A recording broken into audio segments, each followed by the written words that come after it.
جی آگے سٹارٹ کرتے ہیں. ابھی یہاں پہ ذکر ہو رہا ہے سارا کا سارا غزوہ احد کا، جس میں بہت سارے صحابہ کرام جو تھے وہ شہید ہو گئے تھے.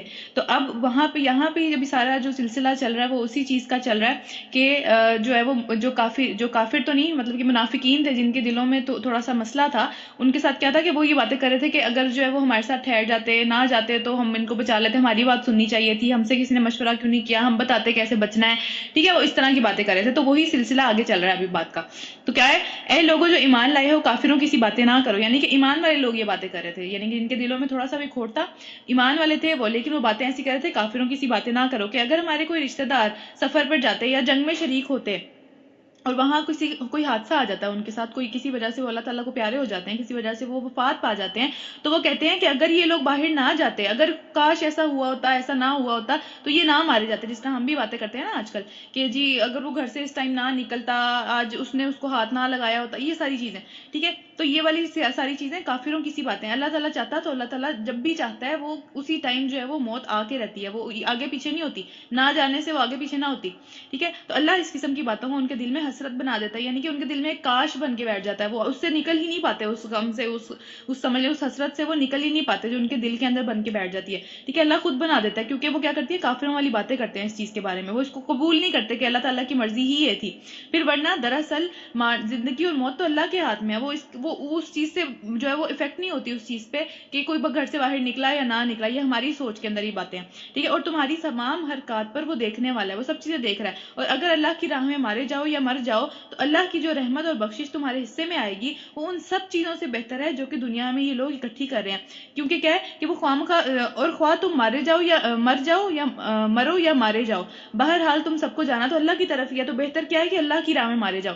ٹھیک ہے، عام موت سے وہ موت بہت بہتر ہے. پھر اللہ تعالیٰ فرماتے ہیں کہ اے پیغمبر صلی اللہ علیہ وآلہ وسلم، یہ اللہ کی بڑی رحمت ہے کہ تم ان لوگوں کے لیے بہت نرم مزاج ہو، تمہارا مزاج بہت نرم ہے، تمہیں آگے کوئی بھی کوئی بات کہہ دیتا ہے تم آگے سے سختی نہیں کرتے. ٹھیک ہے، پھر کیا ہے کہ ورنہ اگر تم سخت دل ہوتے، سخت زبان میں سخت ہوتے، ٹھیک ہے، اور دل کے بھی سخت ہوتے تو یہ سب کے سب جو تمہارے ارد گرد ہر وقت چھائے رہتے ہیں، جو کیونکہ سخت جو آدمی ہوتا ہے اس کے قریب نہیں لگتے لوگ اتنا زیادہ. ٹھیک ہے، جس کی زبان تھوڑی سخت ہو یا جو دل سے تھوڑا سا سختی ہو، جس کے اندر رحم نہ ہو، اس کے قریب نہیں زیادہ تر لوگ لگتے. تو کیا ہے کہ اللہ تعالیٰ فرما رہے ہیں کہ اگر تم دل کے سخت ہوتے اور تمہاری زبان میں بھی سختی ہوتی تو یہ تمہارے ارد گرد ہر وقت لوگ رہتے ہیں، صحابہ کرام کی بات ہو رہی ہے، یہ تمہارے ارد گرد سے غائب ہو جاتے، یہ چلے جاتے تمہیں چھوڑ کے، ان کے قصوروں کو معاف کر دو. تو یہ جو اس طرح کی باتیں کر رہے ہیں کہ ہم سے کیوں نہیں پوچھا اور ہم سے بھی مشورہ کرنا چاہیے تھا، تو ان کے قصوروں کو تم معاف کر دو، ان کے حق میں دعائیں مغفرت کرو کہ اللہ بھی ان کو معاف کر دے، اور دین کے کام میں ان کو بھی شریک میں مشورہ رکھو. یعنی اللہ تعالیٰ علیہ وسلم کو جو ہے وہ ایک لیڈر کی کوالٹیز بتا رہے ہیں کہ یہ سب چیزیں اگر مطلب لیڈر ہو تم تو یہ سب چیزیں تمہارے میں ہونی چاہیے کہ ان کو بھی ان کے سب سے پہلا کیا ہے کہ ان کے قصوروں کو معاف کرو. اس سے پہلے بھی کیا ہے کہ نرمی ہونی چاہیے آپ کی ذات کے اندر، آپ کی بات کے اندر نرمی ہونی چاہیے، کوئی بندہ آپ سے ڈر کے ایسا نہ ہو کہ آپ سے بات ہی نہ کر پائے. ٹھیک ہے، پھر کیا ہے دوسرا کیا ہے ان کے قصوروں کو معاف کرو، اگر وہ کس طرح کی بات کر دیتے ہیں تو ان کے قصوروں کو آپ نے معاف کرنا ہے. پھر تیسرا کیا ہے کہ ان کے حق میں اللہ سے بھی دعا کرنی ہے، یہ نہیں کہ منہ پہ اچھے ہونا ہے، پیچھے سے جا کے اللہ کے لیے ان کے لیے بہتری ہی چاہنی ہے اپنے لوگوں کے لیے. پھر کیا ہے کہ دین کے کاموں میں ان کو بھی شریک رکھو، یعنی کہ جو بھی کام آپ نے فیصلہ کر لیا کسی چیز کا، اس کے بارے میں ان کو بھی کچھ نہ کچھ مشورہ لیتے رہا کرو، تاکہ ان کو بھی ایسا نہ لگے کہ ہماری تو کوئی امپورٹنس ہی نہیں ہے. ٹھیک ہے، اس کے بعد کیا ہے پھر جب تمہارا عزم، جب تم فیصلہ کر لو کہ یہ کام اب کرنا ہی کرنا ہے، فائنل ہو گیا یہ کام کرنا ہے، تو پھر کیا ہے پھر اس کے بعد اللہ پہ بھروسہ رکھو، پھر وہ کام کر گزرو، اور اللہ کے بھروسے کے ساتھ وہ کام کر گزرو. پھر کیا ہے کہ اللہ کو وہ لوگ پسند ہیں جو اسی کے بھروسے پر کام کرتے ہیں. اللہ تمہاری مدد پر ہو تو کوئی طاقت تمہارے اوپر نہیں آ سکتی، کوئی طاقت تمہیں پیچھے نہیں کر سکتی، اور وہ تمہیں چھوڑ دے تو اس کے بعد کون ہے جو تمہاری مدد کر سکے؟ اس کو چھوڑ کے پوری دنیا کی بھی مدد لے لو تو وہ کامیاب نہیں ہو پاؤ گے. بس جو سچے مومن ہیں ان کو اللہ پر ہی بھروسہ کرنا چاہیے. تو حدیث ہے کہ بے شک نرمی جس چیز میں بھی ہو اسے خوبصورت بنا دیتی ہے، اور جس چیز سے بھی نکل جائے اس کو بدصورت بنا دیتی ہے. تو نرمی بہت ضروری ہے آپ کی ذات کے اندر، آپ کے اخلاق کے اندر، ہر چیز میں، زبان میں، ٹھیک ہے، آپ کے اعمال میں، ہر چیز میں آپ کی نرمی ضروری ہے. ایک اور حدیث ہے کہ جس گھرانے کو نرمی عطا کی گئی، یعنی کہ ان کے آپس کے معاملات نرم طریقے سے وہ لوگ سالو کرتے ہیں، نرم طریقے سے ایک دوسرے کے ساتھ ڈیل کرتے ہیں، تو ان کے لیے بہت فائدے کا باعث ہے. لیکن جدھر سے جس گھرانے میں سے نرمی چھین لی گئی، یعنی آپس میں وہ بہت غلط طریقے سے ایک دوسرے کو ٹریٹ کرتے ہیں، تو وہاں کیا ہے نقصان ہی نقصان ہے. تو پھر لیڈر کی یہاں پہ کیا کوالٹیز اللہ تعالیٰ نے بتائی ہیں کہ جو ایک بہترین لیڈر ہوتا ہے وہ سب سے پہلے کیا ہے اس کی ذات میں نرمی ہوتی ہے، دوسرے لوگوں کے لیے، اپنے لوگوں کے لیے وہ نرم ہوتا ہے. پھر کیا ہے کہ رحمت ہوتی ہے اس کے اندر، وہ رحم سے ڈیل کرتا ہے سب کو، بہت پیار سے اور اچھے طریقے سے ڈیل کرتا ہے. اس کے بعد کیا ہے کہ اپنے ساتھیوں کی فکر ہوتی ہے اس کو، وہ پیچھے جا کے بھی ان کے لیے دعا کرتا رہتا ہے کہ اللہ تعالیٰ ان کو سنبھال لیں، ان کو سنبھال لیں. اس کے بعد کیا ہے کہ ان کے قصور بھی معاف کرتا ہے، پھر ان کے ساتھ مشورہ بھی کرتا ہے تھوڑا بہت، یہ نہیں کہ بس میں نے کہہ دیا تو ایسا ہی ہوگا. ٹھیک ہے، تو اس طرح سے. لیکن پھر جب ایک رائے قائم ہو جاتی ہے میجورٹی کے ساتھ، جو بھی یا میجورٹی یا پھر اس کا اپنا یہ ڈیسیجن ہوتا ہے. ٹھیک ہے، کیونکہ ہر بات میں میجورٹی بھی ٹھیک نہیں ہوتی، کچھ باتوں میں لیڈر کو بھی ماننا پڑتا ہے کہ ہاں وہ بات ٹھیک کہہ رہا ہے، بعد میں جا کے اس کو جو ہے وہ پتہ چلتا ہے کسی وجہ سے وہ لیڈر ہوتا ہے. ٹھیک ہے، اس کے بعد کیا ہے کہ اس کے بھروسے پہ پھر اللہ کے اوپر بھروسہ کر لینا چاہیے اس چیز کے اوپر. اچھا، آگے کیا ہے کہ کسی نبی کا یہ کام نہیں ہو سکتا کہ وہ خیانت کر جائے، یعنی کہ مال غنیمت میں سے کچھ مال وہ اپنے لیے لے جائے، کیونکہ لوگوں کے دلوں میں یہ خیال آیا کہ شاید آپ صلی اللہ علیہ وسلم جو ہے نا وہ مال غنیمت میں سے ایک چادر ہے وہ اپنے پاس لے کے چلے گئے ہیں. ٹھیک ہے، حالانکہ ایسا نہیں ہوا تھا، آپ صلی اللہ علیہ وسلم نے کسی کو دے دی تھی، لیکن ان کے دماغ میں یہ خیال آیا، جس کی وجہ سے اللہ تعالیٰ نے یہ آیت نازل کی کہ کسی نبی کا یہ کام نہیں ہو سکتا. مال غنیمت کیا ہوتا ہے کہ جو جنگ میں سارا مال اکٹھا کرتے ہیں، جو دشمن چھوڑ کے بھاگ جاتا ہے اپنا سارا مال.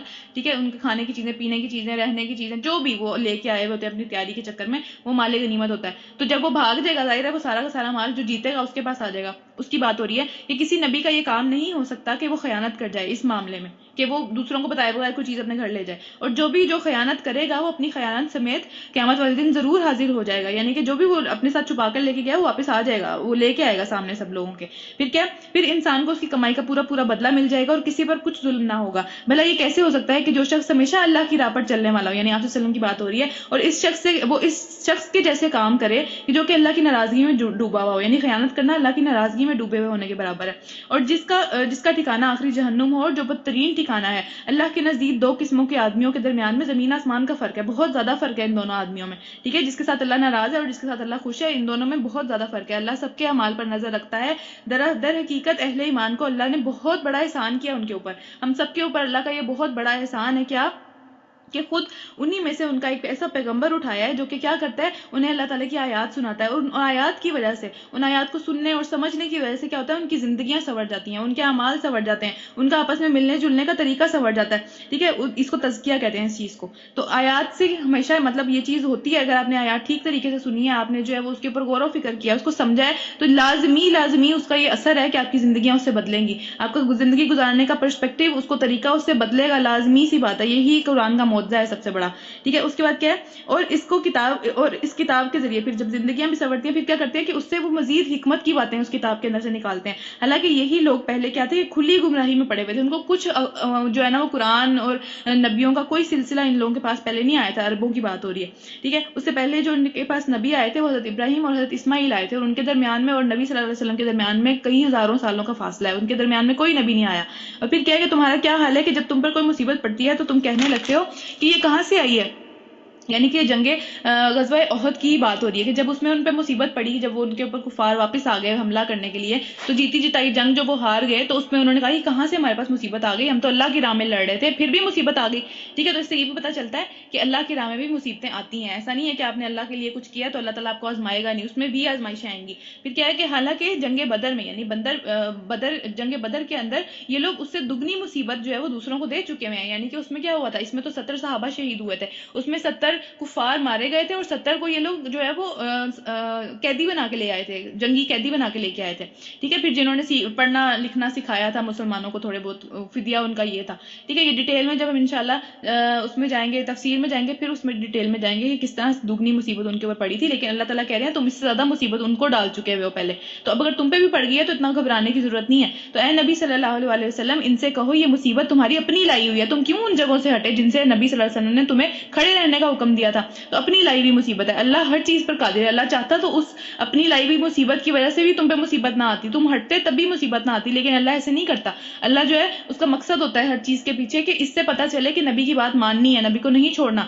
ٹھیک ہے، اس کے بعد کیا ہے کہ جو نقصان لڑائی کے دن تم پر پہنچا وہ اللہ کے ہی حکم سے تھا. اللہ دیکھ رہا تھا، ایسا نہیں تھا کہ اللہ کہیں اور چلا گیا تھا، اللہ کے حکم سے تم پر آیا تھا وہ، اور وہ اس لیے تھا کہ اللہ دیکھ لے کہ تم میں سے کون مومن ہے اور کون منافق ہے، کون بعد میں اس طرح کی جو ہے وہ شرکیہ باتیں کرنا شروع کر دے گا کہ ہم سے کیوں نہیں پوچھا، ہمیں جو ہے وہ ہمیں بھی اوپر لے کے آنا چاہیے، یا پھر یہ کہ ہماری بات سنی ہوتی تو پھر یہ لوگ نہ مرتے. اللہ تعالیٰ نے کہا یہ کافروں کی سی باتیں. ٹھیک ہے، پھر کیا ہے کہ تم میں سے دیکھ لے کہ کون جو ہے وہ صبر کر لے گا، مومن کون ہے جو صبر کر لے گا، اللہ تعالیٰ کی حکمت مان لے، اللہ تعالیٰ کا کوئی مقصد ہے اس چیز کے پیچھے. ٹھیک ہے، اور کچھ لوگ جو ہیں وہ اس طرح کی باتیں کرنے لگے، اور وہ منافق کہ جب ان سے کہا گیا کہ اللہ کی راہ میں جنگ کرو یا کم از کم اپنے شہر کی ہی حفاظت کرو، یعنی کہ تمہارے شہر کے اوپر، مدینہ کے اوپر حملہ کرنے کے لیے آ رہے ہیں، اس کی حفاظت کر لو، اللہ کے لیے نہ کرو، تو انہوں نے کہا کہ اگر ہمیں آتا ہوتا جنگ کرنا، ہمیں تو آتا ہی نہیں ہے جنگ کرنا، جنگ کرتے کیسے ہیں ہمیں پتہ ہی نہیں ہے، ٹھیک ہے، تو ہم ضرور تمہارے ساتھ چلتے۔ یہ بات جب وہ کہہ رہے تھے تو وہ ایمان کی نسبت کفر کے زیادہ قریب تھے، یعنی ایمان والوں کا ساتھ نہیں دے رہے تھے تو ایمان ان کے دل سے جا رہا تھا دور۔ تو پھر وہ اپنی زبانوں سے وہ باتیں کہتے ہیں جو کہ ان کے دلوں میں نہیں ہوتی، دلوں کے کچھ اور سوچتے ہیں اور منہ پہ کچھ اور بولتے ہیں، اور جو کچھ دلوں میں چھپاتے ہیں اسے اللہ تو خوب جانتا ہے، بے شک منہ سے بولیں یا نہ بولیں۔ یہی وہی لوگ ہیں جو خود تو بیٹھے رہے اور انہوں نے کہ بھائی بن جو کہ ان کے بھائی لڑنے کے لیے چلے گئے، ان کے بارے میں انہوں نے کہہ دیا کہ اگر ہماری باتیں مان لیتے نا تو بالکل بھی یہ لوگ جو ہے نا وہ مارے نہ جاتے، ہماری طرح ان کو چاہیے تھا گھر میں ہی بیٹھے رہتے، کوئی نہ کوئی بہانہ بنا دیتے۔ مطلب کتنا مشکل ہے نبی صلی اللہ علیہ وسلم کو بیوقوف بنانا، نعوذ باللہ کتنا مشکل ہے، کیونکہ نبی تو بات مان لیتے تھے فوراً سے، ٹھیک ہے، نرم تھے وہ، ہم نے پیچھے ہی پڑھا ہے۔ رحمت ان کے اندر اس طرح کی تھی کہ وہ جو ہے نا وہ کریتے نہیں تھے، حالانکہ ان کو پتہ بھی ہو اس چیز کا کہ بندہ جھوٹ بول رہا ہے، وہ کبھی اس کو آگے سے جو ہے نا وہ مروت کی اس کے میں نہیں کہتے تھے کہ تم جھوٹ بول رہے ہو۔ تو انہوں نے کہا کہ اگر ہماری بات مان لیتے تو نہ مارے جاتے، زندہ ہوتے آج یہ، ٹھیک ہے۔ ان سے کہو کہ اگر تم اپنے قول میں سچے ہو تو تمہاری جب اپنی موت آئے گی نا اس کو ٹال کے دکھا دینا، اگر تمہیں لگتا ہے کہ تمہاری بات ماننے سے دوسروں کی موتیں ٹل جاتی ہیں تو اپنی ٹال کے دکھانا۔ تو جو لوگ اللہ کی راہ میں قتل ہوئے انہیں مردہ نہ کہو، یعنی اللہ تعالیٰ ان کی طرف سے ڈیفینڈ کر رہے ہیں انہیں کہ وہ تم سے بہت بہتر حالتوں میں ہیں، وہ حقیقت میں زندہ ہیں، اپنے رب کے پاس سے رزق پا رہے ہیں، جو کچھ اللہ نے اپنے فضل سے ان کو دیا ہے اس پر نہایت خوش و خرم ہے، بہت خوشیاں منا رہے ہیں، اور مطمئن ہے کہ جو اہل ایمان ان کے پیچھے اس راستے پہ چل رہے ہیں اور ان کے پاس آنے والے ہیں اور وہاں بھی پہنچے نہیں ہیں، ان کے لیے ان کو کسی خوف اور رنج کا مقام نہیں ہے، یعنی ان کے لیے بھی وہ خوشیاں منا رہے ہیں کہ ہمارے بھائی آ رہے ہیں، ہمارے پاس آ رہے ہیں، یہ بڑا مزہ آئے گا، ہم سب اس چیز کو انجوائے کریں گے جو ہم انجوائے کر رہے ہیں، ٹھیک ہے۔ وہ اللہ کے انعام اور اس فضل پر بہت خوشیاں منا رہے ہیں، اور ان کو معلوم ہو چکا ہوا ہے کہ اللہ اپنے مومنوں کے اجروں کو ضائع نہیں کرتا، اللہ کے لیے اگر کوئی جان قربان کرتا ہے اللہ اس کو ضائع نہیں کرتا، اس کو کئی گنا بڑھا کے اس کو واپس دیتا ہے۔ اچھا، یہاں پہ رکوع ختم ہو رہا ہے، یہ رکوع نمبر 8 ختم ہو رہا ہے اور 9واں اب ہم شروع کریں گے۔ تو اس میں کیا ہے کہ حدیث ہے کہ آپ صلی اللہ علیہ وسلم نے فرمایا کہ شہید جب قتل ہوتا ہے تو اس کو اپنے قتل کی صرف اتنی تکلیف وہ محسوس کرتا ہے جتنا کہ کسی چونٹی کے کاٹنے سے ہوتی ہے، اس سے زیادہ اس کو تکلیف نہیں محسوس ہوتی، اس کے بعد اس کی بخشش ہو جاتی ہے اور وہ جنتوں کے مزے اڑا رہا ہوتا ہے، ٹھیک ہے۔ اس کے بعد کیا ہے کہ عام مومن جو ہے وہ جب مرتا ہے تو اس کو رزق نہیں ملتا، یہاں پہ ہم نے دیکھا ہے کہ اس کو اللہ تعالیٰ کے پاس رزق پا رہے ہیں، مرتے ساتھ وہ رزق پا رہے ہیں، ٹھیک ہے، ان کو رزق نہیں ملتا، وہ قیامت والے دن ان کو انتظار کرنا پڑے گا جنت کا، وہاں جا کے ان کو رزق ملے گا۔ جو قبر کا جو سارا ماحول ہے یا اس کا جو سارا ٹائم ہے اس میں رزق نہیں ہے عام لوگوں کے لیے، لیکن ان کے پاس کیا ہے، اللہ تعالیٰ کے پاس سے وہ رزق پا رہے ہیں، وہ مرتے ساتھ اللہ تعالیٰ کے پاس سے پتہ نہیں کس قسم کا رزق پا رہے ہیں، اللہ بہتر جانتا ہے، لیکن یہ کہ وہ بہت خوش ہے اس چیز کے اوپر جو کہ انہیں مل گئی ہے، ٹھیک ہے۔ اس کے بعد کیا ہے، اگلا رکوع سٹارٹ کرتے ہیں۔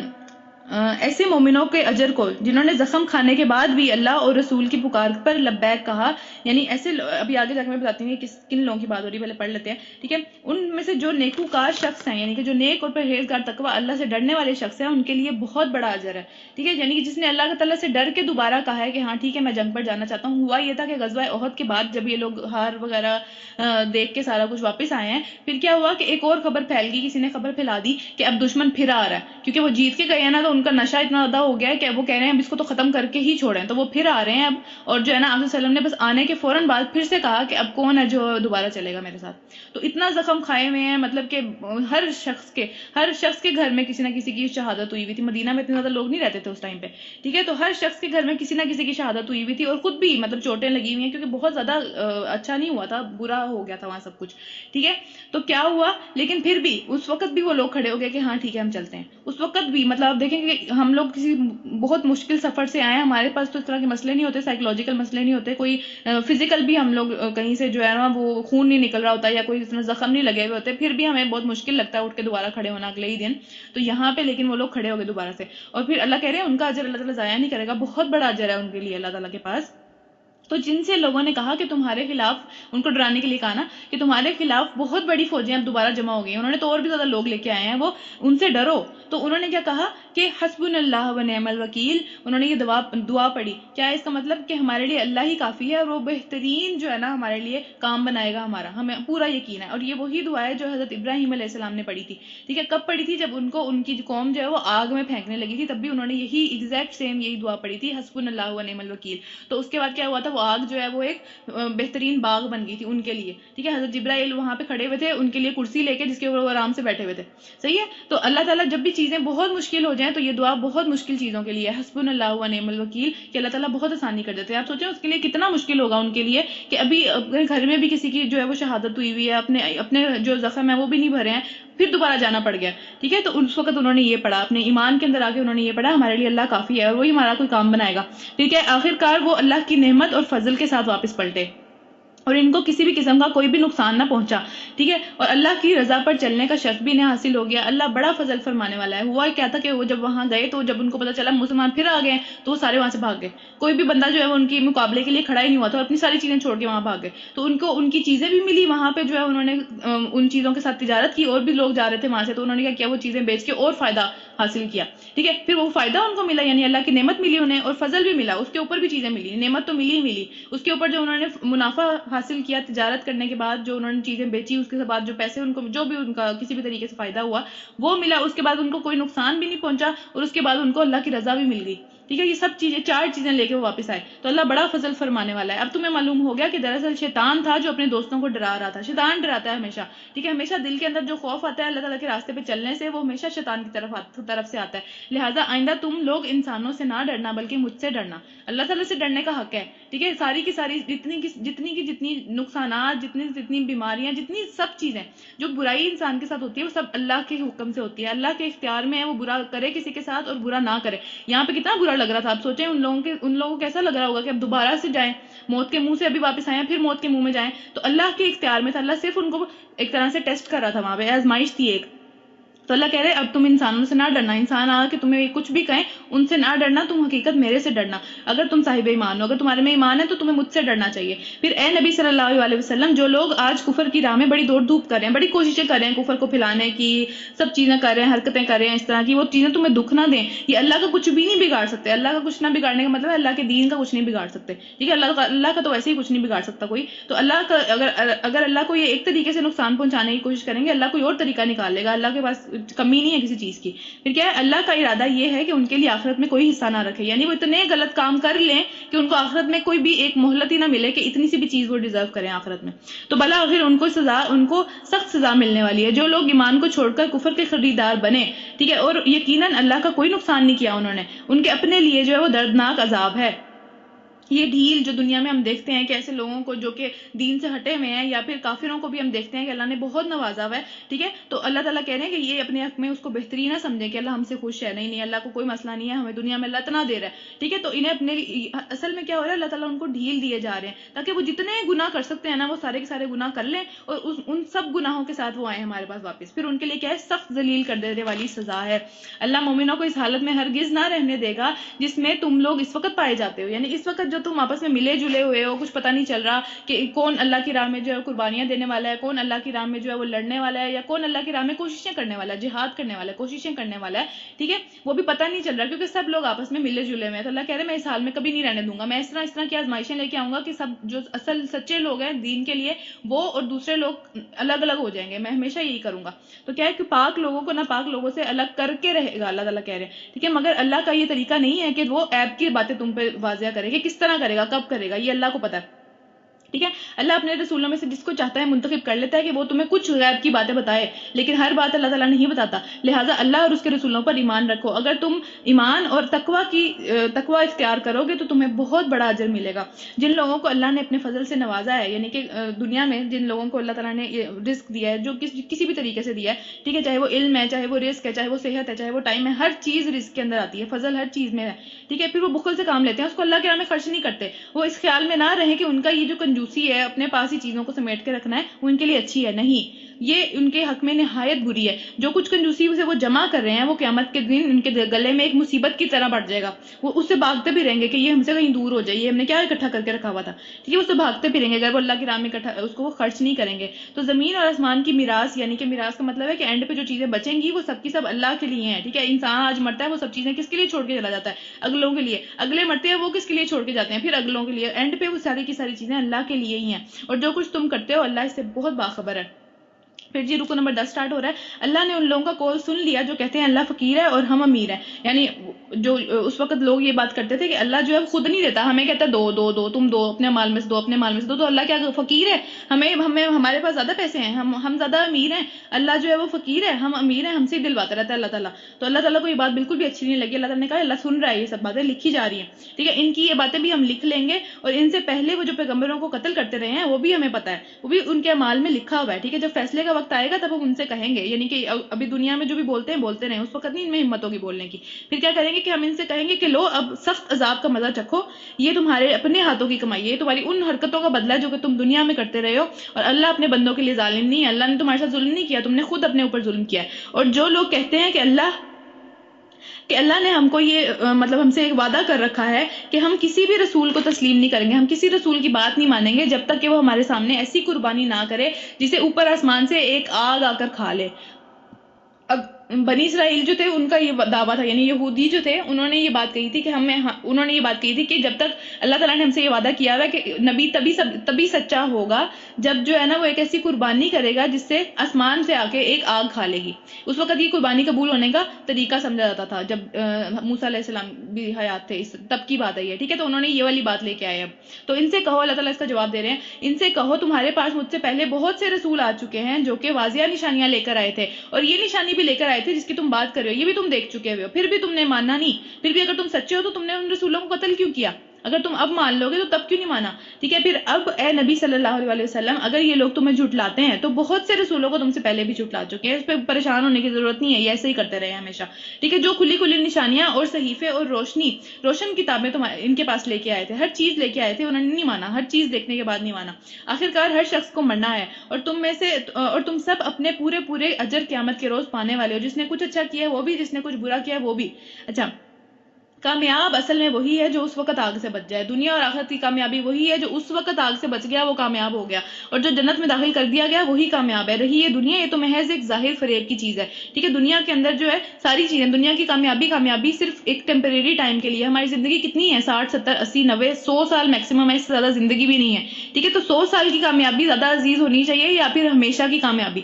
ہمیشہ کی کامیابی. یہ انسان کو سوچنا چاہیے کہ وہ کون کامیاب ہے اصل میں ان دونوں چیزوں میں سے. تو حدیث میں آتا ہے کہ دنیا میں ایک کوڑا رکھنے کی جگہ، کوڑا بیسیکلی سمجھ لیں کہ جوتے کی بات ہو، جوتا سمجھ سکتے ہیں. دنیا میں ایک کوڑا رکھنے کی جگہ جنت میں ایک کوڑا رکھنے کی جگہ جو ہے وہ دنیا، اور دنیا میں جو کچھ ہے سب سے بہتر ہے. یعنی دنیا میں اتنی سی بھی جگہ آپ کو جگہ مل جائے وہ سب چیزوں سے بہتر ہے، ٹھیک ہے. پھر اس کے بعد کیا ہے؟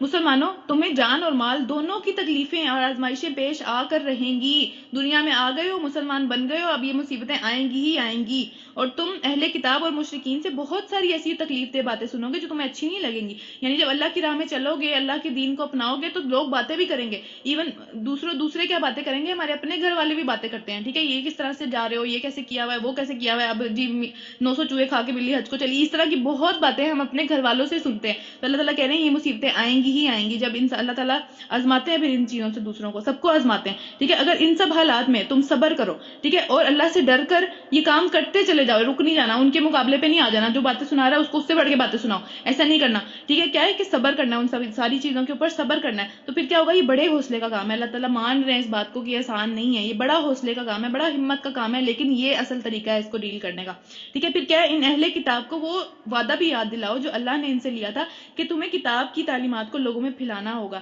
یعنی کہ صرف اپنے تک نہیں رکھنا، آگے پھیلانا ہے. یہ ہمارے سے بھی وعدہ ہے کہ اپنے تک نہیں رکھنا، آگے پھیلانا ہے، ٹھیک ہے. انہیں چھپانا نہیں ہے.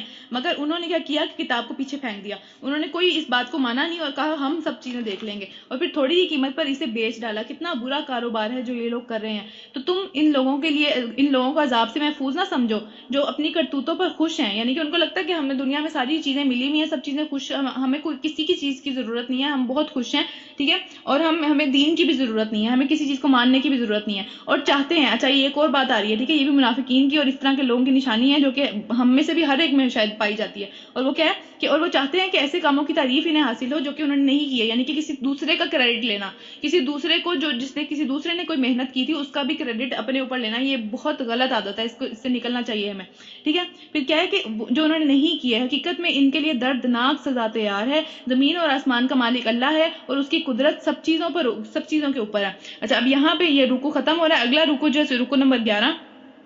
اور رکو نمبر 20 آخری رکو ہے یہ، ٹھیک ہے. اب اس میں کیا ہے کہ یہ والی جو آیات آ رہی ہیں ان کی بھی اسی طرح امپورٹنس ہے جیسے سورہ بقرہ کی آخری 2 آیات کی امپورٹنس ہے. ان کی تو زیادہ ہے، ان کی تھوڑی سی کم ہے اس سے، لیکن یہ بھی بہت ضروری آیات ہے. ٹھیک ہے. اللہ تعالیٰ کے نبی نے فرمایا کہ آج رات مجھ پر چند آیات نازل ہوئی ہیں کہ اس آدمی کے لیے ہلاکت ہے، یعنی کہ وہ ہلاک ہو گیا، اس کے لیے تباہی ہے کہ جس نے ان کو پڑھا اور ان پر غور نہیں کیا، ان کے اوپر سوچا نہیں کہ کیا ان کی بات کیا ہے، اس کے اندر اللہ تعالیٰ کہنا کیا چاہ رہے ہیں. ٹھیک ہے. یہ بہت ضروری آیات ہے. آپ صلی اللہ علیہ وسلم ہر روز اس کو تہجد سے پہلے پڑھتے تھے. پھر کیا ہے کہ شروع کرتے ہیں. زمین اور آسمان کی پیدائش میں اور رات اور دن کے باری باری آنے میں ان عقل مند انسانوں کے لیے جو ہوش رکھتے ہیں، جو عقل رکھتے ہیں، ان کے لیے بہت ساری نشانیاں ہیں. ٹھیک ہے. وہ نشانیوں کا مطلب ہے اللہ تعالیٰ کی نشانیاں ہیں کہ ساری کی ساری چیزیں ان کو اللہ تک لے جاتی ہیں. جب وہ سوچتے ہیں ان سب چیزوں کے بارے میں، ان سب چیزوں پہ غور و فکر کرتے ہیں، بیٹھ کے ان سب چیزوں کو دیکھتے ہیں، تو کیا ہے اللہ تک لے جاتے ہیں ان سب کو. اور وہ عقل مند کون ہے؟ جب وہ عقل مند اس طرح کی نشانیاں پا لیتے ہیں یا ابھی اس راستے پہ ہوتے ہیں کہ ان کو وہ ملی نہیں ہوتی، تو وہ عقل مند کرتے کیا ہے کہ وہ اٹھتے بیٹھتے لیٹتے اور ہر حال میں اللہ کو یاد کرتے ہیں. ان کو پتہ چل جاتا ہے کہ دنیا کی ہر چیز اللہ سے بلونگ کرتی ہے. ٹھیک ہے. تو وہ بھی چاہتے ہیں کہ اللہ سے بلونگ کریں، تو اٹھتے بیٹھتے لیٹتے ہر حال میں اللہ کو یاد کرتے ہیں. اور زمین اور آسمان کی جو پیدائش ہے، ہر چیز ان کے اندر جو کچھ بھی ہے اس پہ غور و فکر کرتے ہیں، ہر وقت غور و فکر کرتے ہیں اس چیز کے اوپر. کسی بھی چیز کو یہ نہیں سمجھتے کہ یہ ایویں ہے. ٹھیک ہے. ہمارے ہاں یہ ہوتا ہے نا کہ ہم ہر چیز کو، جو چیز ہمیں پسند نہیں آ رہی، جو ہمیں جس کا مقصد سمجھ میں نہیں آ رہا، جس کا فائدہ سمجھ میں نہیں آ رہا، اس کو ہم کہتے ہیں یہ تو ایویں ہے، فضول ہے یہ تو.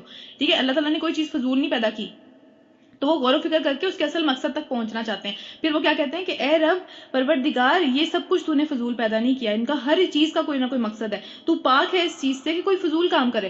ٹھیک ہے. تو کوئی بھی کام فضول نہیں کرتا، تو اس چیز سے پاک ہے، تو اس عیب سے پاک ہے. ہم انسان کرتے ہیں فضول کام کیونکہ ہمیں آگے کا پتہ نہیں ہوتا کہ یہ کام دے گی یا نہیں دے گی. تو بس اے رب، اب دعا آ رہی ہے، بس اے رب ہمیں دوزخ کے عذاب سے بچا لے. ٹھیک ہے. اب دوزخ بھی ظاہر ہے کسی مقصد کے لیے پیدا ہوئی ہوئی ہے، اور اس کا مقصد کیا ہے؟ انسانوں سے بھرنا ہے اللہ تعالیٰ نے اسے، تو ہمیں اس آگ سے بچا لے. تو کیونکہ جسے تو نے دوزخ میں ڈال دیا نا، جو دوزخ میں چلا گیا، حقیقت میں وہ سب سے بڑی بے عزتی میں پڑ گیا. ٹھیک ہے. دنیا اور آخرت ہر چیز کی سب سے بڑی آج ہمیں کوئی بے عزتی کر کے چلا جائے ہمیں کتنی بری لگتی ہے. اس ٹائم رہتی دنیا، یعنی کہ جو آنے والی ہے، آ چکی ہے، ہر انبیاء کے سامنے، اپنے ان لوگوں کے سامنے جس کے سامنے ہم عزت جماتے ہیں آج، ان کے سامنے وہ رسوائی میں پڑ گیا. سوچیں. ٹھیک ہے. وہ کتنی بڑی رسوائی میں پڑ گیا. اور پھر ایسے ظالموں کا کوئی بھی مددگار نہیں ہوگا. مالک ہم نے ایک پکارنے والے کو سنا. اس کی بات ہو رہی ہے، نبی صلی اللہ علیہ وسلم کی بات ہو رہی ہے کہ مالک ہم نے ایک پکارنے والے کو سنا جو ایمان کی طرف بلا رہا تھا اور کہتا تھا کہ اپنے رب کو مانو. یعنی کہ رب کو ماننے کا مطلب ہے اس کو ایک مانو اور اس کے بعد اس کا حکم بھی مانو. پھر کیا ہے کہ ہم نے اس کی دعوت کو قبول کر لیا. بس اے ہمارے آقا، اے ہمارے رب، جو قصور ہم سے ہو گئے ہیں، ٹھیک ہے، پہلے ہو چکے ہیں، ہم نے غلطی سے کر دیے، جان بوجھ کے کر دیے، جیسے بھی ہم سے غلطیاں ہو گئی ہیں ان سے درگزر فرما لے، ہمیں معاف فرما دے. اور جو برائیاں ہم میں ہیں، ابھی بھی ہم میں ہیں، یعنی کہ یہ نہیں ہے کہ ہم پرفیکٹ ہو گئے ہیں، سب لوگوں میں برائیاں ہیں، ہر انسان کے اندر کوئی نہ کوئی برائی ہے، تو اس سے انہیں ہم سے دور کر دے. اور ہمارا خاتمہ نیک لوگوں کے ساتھ کر، ہمیں نیک لوگوں کے ساتھ، جن کے ساتھ آپ مرتے ہیں ان کے ساتھ اٹھائی جاؤ گے. ٹھیک ہے. جن سے آپ محبت کرتے ہیں انہی کے ساتھ قیامت والے دن اٹھائی جاؤ گے. تو اللہ تعالیٰ سے ہم دعا کر رہے ہیں، ہماری بھی دعا ہونی چاہیے کہ اللہ ہمیں نیک لوگوں کے ساتھ جو ہے نا وہ خاتمہ دینا اور انہی کے ساتھ اٹھانا. پھر کیا ہے کہ اے ہمارے رب، جو وعدے تو نے اپنے رسولوں کے ساتھ کیے ہیں ان کو ہمارے ساتھ پورا فرما. یعنی کہ تیرے جو بھی وعدے ہیں کہ جی صبر کرنے والے کے تو ساتھ ہے، یا جو ہے وہ تو دعا سنتا ہے، یہ سب وعدے ہمارے لیے قبول فرما. اور قیامت کے دن ہمیں رسوائی میں نہ ڈال دینا، ہمیں جہنم میں نہ پھینک دینا. پھر کیا ہے، بے شک تو اپنے وعدے کے خلاف نہیں کرنے والا. ٹھیک ہے. یہ والی آیت ہے جس کے بارے میں آپ سے سب نے بات کی تھی. پھر اس کے بعد آگے آتا ہے کہ جواب میں یہ والی اگلی بھی ہے لیکن دعا ہماری یہ والی ہے. ٹھیک ہے. آگے اللہ تعالیٰ کا جواب آ رہا ہے کہ جواب میں اللہ تعالیٰ نے فرمایا کہ اللہ تعالیٰ نے ان کی دعا قبول کر لی. یعنی کہ جو لوگ بھی، اللہ تعالیٰ خود ایک کتنی رحمت کی بات ہے، خود ہی ہمیں دعائیں سکھاتے ہیں اور خود ہی ان کو قبول کر لیتے ہیں. یعنی یہ والی دعائیں اس طرح کی ہیں جو کہ اللہ قبول فرماتے ہیں. یہ آزمائی ہوئی دعائیں ہیں جو کہ قبول ہوں گی، تو ان کے تھرو ہمیں اللہ تعالیٰ سے دعائیں مانگنی چاہیے. ٹھیک ہے. اس کے بعد کیا ہے کہ جواب میں اللہ تعالیٰ نے ان کی دعا قبول فرما لی اور فرمایا کہ میں تم میں سے کسی کا بھی عمل ضائع کرنے والا نہیں ہوں، چاہے چھوٹا ہو بڑا ہو، جو بھی میرے لیے کوئی بھی عمل کرے گا میں وہ ضائع نہیں کروں گا. پھر کیا ہے، خواہ مرد ہو عورت، یعنی کہ کوئی ڈسکریمنیشن نہیں ہے. مرد کے بھی جو عمل ہیں وہ بھی اسی طرح ہیں جس طرح عورتوں کے عمل ہیں. تم میں سے ہر سب لوگ ایک دوسرے کے ایک جیسے ہی تو ہیں، مطلب مرد اور عورتیں ایک جیسے ہی تو ہیں، عمل کے لحاظ سے سب ایک جیسے ہیں. ٹھیک ہے. پھر کیا ہے، لہٰذا جن لوگوں نے میری خاطر اپنے وطن چھوڑے، ہجرت کی اور میری راہ میں اپنے گھروں سے نکالے گئے، یعنی کہ ان کے اوپر ظلم کیا گیا اور وہ نکالے گئے. پھر کیا، ستائے گئے، کوئی نہ کوئی پریشانی آئی ان کو، لوگوں کی طرف سے کوئی پریشانی آئی، تو پھر میرے لیے لڑے. اور وہ مطلب بھاگے نہیں، وہ لڑے آگے سے، انہوں نے مقابلہ کیا. یعنی کہ مقابلہ ہاتھ سے بھی ہو سکتا ہے، زبان سے بھی ہو سکتا ہے. کوئی اگر آپ کو جو ہے وہ کوئی اس طرح کی باتیں کہہ رہا ہے تو اس سے آپ کس طرح سے اس کے آگے کھڑے کس طرح رہنا ہے کہ آپ اس کو یا تو زبان سے کہیں، ہاتھ سے روکے، وہ جو ایمان کے درجے ہیں، یا تو دل میں اس کو برا جانے. ٹھیک ہے. دل کے اندر اس کے لیے دعا کرے. کچھ اس طرح سے کرنا چاہیے, آگے سے لڑنا چاہیے. اب تو وہ حالات نہیں ہے کہ آپ کو جو ہے نا وہ تلوار لے کے نکلنا ہے, ٹھیک ہے. تو اب ڈفرینٹ قسم کے حالات ہیں. اب اپنے علم سے لڑائی کرنی ہے. اور مارے گئے, پھر اس میں مارے بھی گئے, پھر ان کے سب قصور میں معاف کر دوں گا اور انہیں ایسے باغوں میں داخل کروں گا جن کے نیچے نہریں بہتی ہوں گی. یہ ان کی جزا ہے اللہ کے ہاں, اور بہترین جزا اللہ کے ہی پاس ہے. دنیا میں جتنی چیزیں ڈھونڈ رہے ہیں وہاں پہ کچھ بھی اس کے کسی کھاتے میں نہیں آتا جو اللہ کے پاس ہے. پھر اے نبی صلی اللہ علیہ وسلم, دنیا کے ملکوں میں خدا کے نافرمان لوگوں کی یہ جو مستیاں ہیں, جو سب چیزیں یہ کر رہے ہیں, یہ تمہیں کسی دھوکے میں نہ ڈالیں. یعنی کہ خدا کے نافرمان کا مطلب ہے جس نے اللہ کا حکم نہیں مانا, جس نے اللہ کو نہیں مانا, دونوں آتے ہیں اس کے اندر, ٹھیک ہے. ایسے لوگوں کی جو بھی مزے ان کو دنیا میں میں نے دیے ہیں, یہ تمہیں کسی دھوکے میں نہ ڈالیں کہ اللہ تو شاید ان سے خوش ہے. کیونکہ ہم دیکھ کے ہم لوگوں کی رزق کے اوپر, لوگوں کے سمجھنے کے ان کی جتنی بھی آسائشیں ان کو اللہ تعالیٰ نے دنیا میں دی ہوئی ہیں, ان کے اوپر ہم لوگوں کو جج کرتے ہیں کہ شاید اللہ ان سے بہت خوش ہے, اللہ ان کو پکڑتا ہی نہیں ہے, ہمیں ہی پکڑتا رہتا ہے, ٹھیک ہے. تو اللہ تعالیٰ کہہ رہے ہیں کہ وہ تمہیں دھوکے میں نہ ڈالے. یہ محض یہ جسٹ چند روزہ زندگی کا لطف کا سامان ہے جس میں وہ مزے میں گم ہو گئے ہیں جس کے اندر وہ, ٹھیک ہے. اور پھر یہ سب کے سب لوگ جہنم میں جائیں گے جو کہ بدترین ٹھکانہ ہے. اللہ تعالیٰ ہم سب کو اس ٹھکانے سے بچا کے رکھے, ٹھیک ہے. اس کے برعکس یعنی کہ اپوزٹ اس کے, جو لوگ اپنے رب سے ڈرتے ہوئے تقویٰ کی زندگی بسر کرتے ہیں, اللہ تعالیٰ سے ڈرتے رہتے ہیں, ساری زندگی ڈر ڈر کے ہر کام ڈر کے کرتے ہیں اللہ سے, تو ان کے لیے کیا ہے, ایسے باغات ہیں جن کے نیچے نہریں بہتی ہوں گی, ان باغوں میں وہ ہمیشہ رہیں گے. اللہ کی طرف سے یہ مہمان نوازی ہے. یعنی کہ ایک ہوتا ہے مہمان نوازی, ایک بندہ جب آتا ہے اسی وقت جو کیا جاتا ہے, اس کے بعد اصل چیز شروع ہوتی ہے, ٹھیک ہے. سب سے پہلے کیا ہوتا ہے کہ آپ اس کو ڈرنک دیتے ہو یا کوئی کافی شافی ہے, وہ کھانا وغیرہ بعد میں آتا ہے. تو یہ اللہ تعالیٰ کہہ رہے ہیں یہ سب چیزیں بھی مہمان نوازی ہے. اصل چیز کا میں نے بتایا ہی نہیں ہے, اصل چیز کا کہیں بھی قرآن میں ذکر نہیں ہے کہ اصل چیز ہے کیا, ٹھیک ہے. ساری کی ساری مہمان نوازی کی بات ہو رہی ہے کہ جو آتے ہی بندے کو پیش کی جاتی ہے, ٹھیک ہے. ان کے لیے وہ سب, اور جو کچھ اللہ کے پاس ہے نیک لوگوں کے لیے وہی سب سے بہتر ہے. یعنی اس کے بارے میں اللہ نے ہمیں بتایا نہیں ہے مزید آگے کیا ہے, وہ اللہ تعالیٰ ہمیں اس بات کو یقین رکھنا ہے کہ وہی سب سے بہتر ہے. کہ اہل کتاب میں سے بھی کچھ لوگ ایسے ہیں, یعنی اس میں بھی اللہ تعالیٰ بار بار کہہ رہے ہیں کہ وہ سب برے نہیں ہیں, کچھ اچھے بھی ہیں جو اللہ کو مانتے ہیں, اس کتاب پر ایمان لاتے ہیں جو تمہاری طرف بھیجی گئی ہے. یعنی کہ اس پہ بھی ایمان لاتے ہیں, قرآن کے اوپر بھی ایمان لے کے آتے ہیں, اور اس کتاب پر بھی ایمان رکھتے ہیں جو اس سے پہلے ان پہ بھیجی گئی تھی. اللہ کے آگے جھکے ہوئے ہیں, یعنی کہ نمازیں بھی پڑھتے ہیں, اور اللہ کی آیات کو بیچتے نہیں ہیں, ٹھیک ہے. دین کو انہوں نے دنیا کی خاطر بیچ نہیں دیا. پھر کیا ان کا اجر بھی ان کے رب کے پاس ہے, اور اللہ کو حساب چکانے میں دیر نہیں لگتی. اللہ تعالیٰ کسی کا احسان زیادہ دیر نہیں رکھتا, ٹھیک ہے. واپس کر دے گا, اس کو بہت بڑھا چڑھا کے واپس کرے گا. اچھا, اب یہاں پہ یہ چیز ہے کہ جو دنیا کے اندر نافرمان لوگ ہیں یا جو اللہ کی نہیں مانتے, اللہ کو نہیں مانتے, ان کے سارے وعدے دنیا کے لیے ہی ہیں, ان کو دنیا میں ہی سب کچھ مل گیا. لیکن ہم نے دیکھا کہ اگر ہم اللہ تعالیٰ کی ساری باتیں مانتے ہیں, اللہ تعالیٰ کی راہ پہ چلتے ہیں, تو پھر سارے وعدے ہمارے لیے کیا ہیں, آخرت کے وعدے ہیں زیادہ سے زیادہ, کہ ان کے لیے جی نہریں ہیں, ان کے لیے باغ ہیں, ان کے لیے ایسے گھر ہیں. تو ہمارے لیے موسٹلی سارے وعدے کیا ہیں, آخرت کے وعدے ہیں. وہ کیوں ایسا ہے, کیونکہ آخرت ہمیشہ رہنے والی ہے. ہم نے اتنی دفعہ پڑھا ہے کہ ساری کی ساری کامیابی, جو کامیاب وہاں ہو گیا وہ کامیاب ہو گیا, دنیا کی کامیابی کوئی کامیابی نہیں ہے. تو اللہ تعالیٰ نے ہمارے لیے وہ چیزیں رکھی ہوئی ہیں جو کہ دیر پا ہیں, جو کہ ہمیشہ رہنے والی ہیں, جو بہتر ہیں, ٹھیک ہے. تو جو اللہ کے نافرمان ہیں ان کے لیے سستی چیزیں ہیں, جیسے کہ دنیا کی چیزیں ہیں, کوئی بھی حیثیت نہیں رکھتی آخرت کی چیزوں کے مقابلے میں. ٹھیک ہے. اے لوگوں جو ایمان لائے ہو, صبر سے کام لو. صبر صبر صبر, بار بار صبر کی ذکر آ رہا ہے کہ صبر سے کام لو. جو مقابلے میں جو ہے نا وہ مضبوط رہو. جب تمہارے اوپر لوگ مقابلہ کرنے کے لیے آئے, چاہے باتوں سے آئے, چاہے عمل سے آئے, چاہے تلوار سے آئے, مضبوط رہنا, بھاگنا نہیں ہے, ٹھیک ہے. اور تیار رہو, ہر وقت تیار رہنا چاہیے اس چیز کے لیے, ٹھیک ہے. تیار کیسے رہنا ہے, آپ کی تیاری پوری ہو, آپ اس کے لیے ریڈی ہو ہمیشہ. پھر کیا ہے کہ حق کی خدمت کے لیے ہمیشہ ریڈی رہو, اور اللہ سے ڈرتے رہو. امید ہے کہ فلاح پاؤ گے, امید ہے کہ کامیابی مل جائے گی. کامیابی کا راستہ کیا ہے, صبر اور اللہ سے ڈرنا, دونوں چیزیں کامیابی کا ایک طرح سے اللہ تعالیٰ نے بتایا کہ کی ہیں. اس کے بعد کیا سورہ نساء شروع ہو رہی ہے.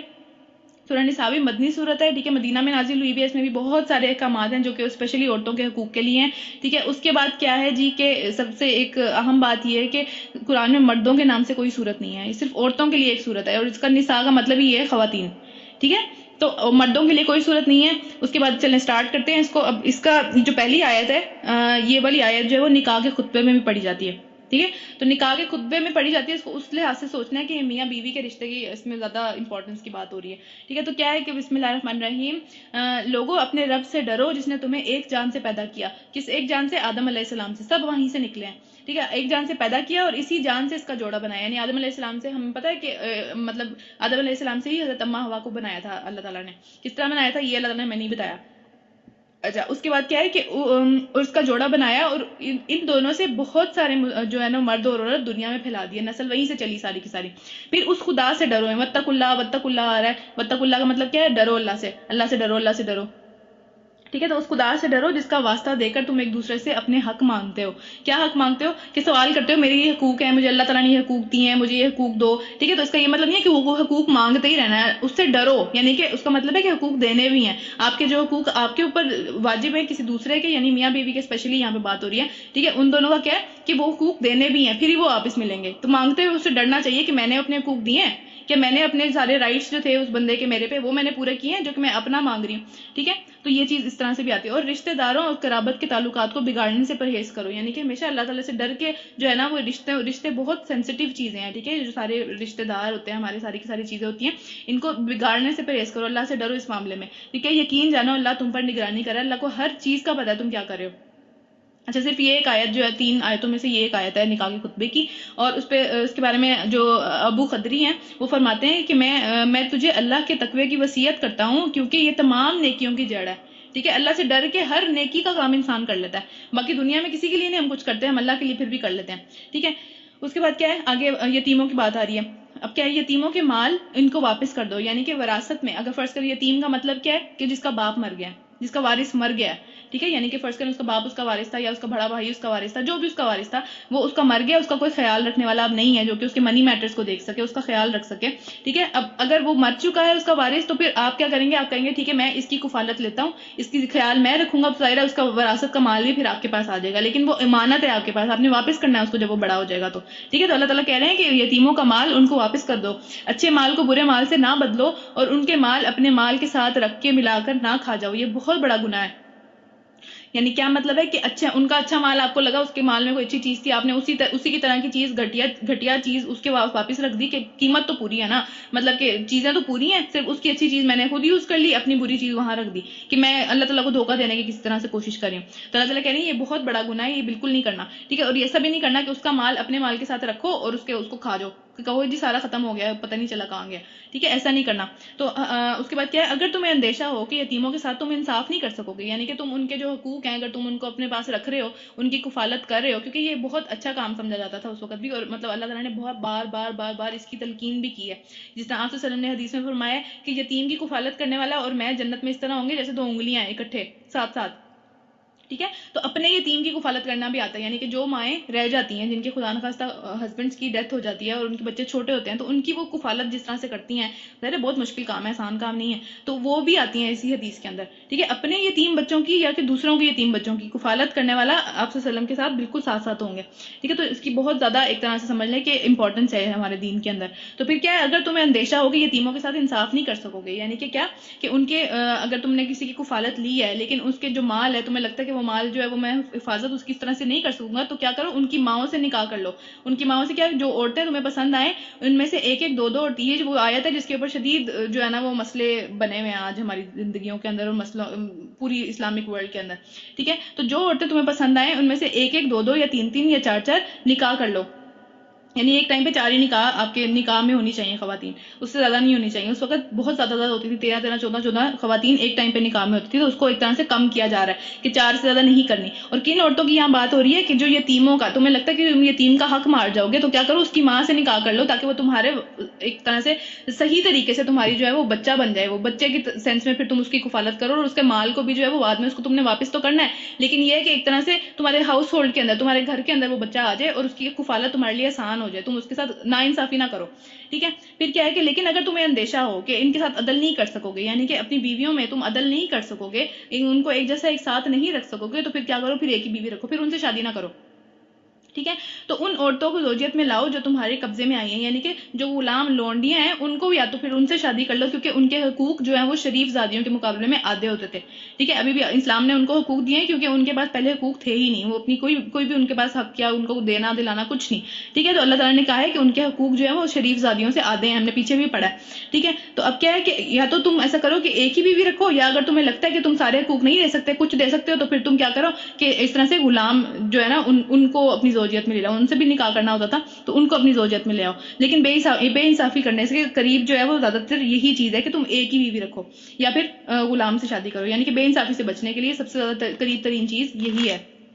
پھر اس کے بعد کیا ہے، اور عورتوں کے مہر یعنی کہ حق مہر کی یہاں بات ہو رہی ہے، جو بھی تمہارا آپس میں ڈیسائیڈ ہوا ہے خوش دلی کے ساتھ ادا کرو، ٹھیک ہے، اس کو اچھے طریقے سے ادا کرنا ہے، اور اس کے بارے میں یہ نہیں سوچنا کہ کیا یہ مصیبت میرے سر کے اوپر آ گئی ہے۔ اچھا البتہ اگر وہ عورتیں جو ہیں وہ اپنی خوشی سے اپنے مہر کا کچھ حصہ چھوڑ دیتی ہیں، وہ کہتی ہیں کہ نہیں مجھے اتنا زیادہ نہیں چاہیے، مجھے تھوڑا دے دو، ٹھیک ہے، تو کیا تم اسے مزے سے کھا سکتے ہو، تم اسے احسان سمجھ کے اچھے طریقے سے اس کو اچھے طریقے سے خوشی خوشی کھاؤ، ایسا نہ کرو کہ میرا ہی مال اگر مجھے واپس کر دیا تو میرا پہ کیا احسان کیا، ایسا نہیں ہے، یہ اس کا ہو گیا تھا، ٹھیک ہے، تو اگر اس نے کچھ معاف کر دیا تو اس کو مزے سے تم اچھے سے اور خوش دلی سے کھاؤ۔